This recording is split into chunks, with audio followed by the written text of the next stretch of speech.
Peggy 3.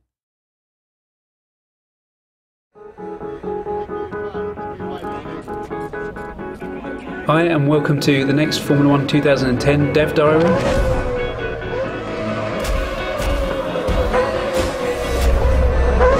It's about making the most authentic experience possible, and it's also about making the car handling predictable and consistent.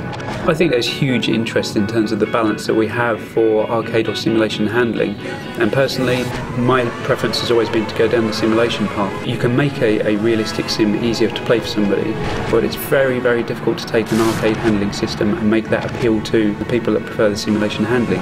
Yeah, well, I'm the Brawn test and reserve driver from 2009. Part of that job is developing the simulator as well. We've had access to the teams, to the engineers, to the drivers. So what I do is try and bounce my level of expectation off Ant, who gives us a lot of feedback week by week.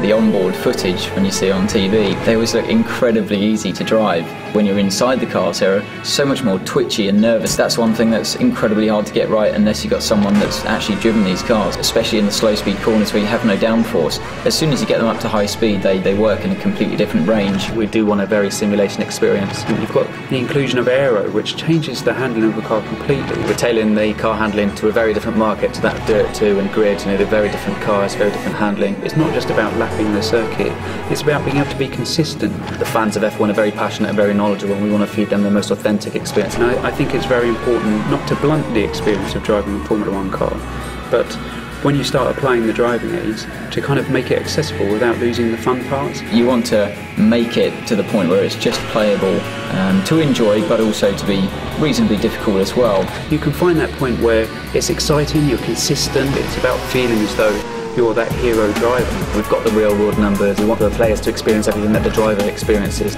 From the real car to the computer game, it's very realistic. Handling is key in Formula 1.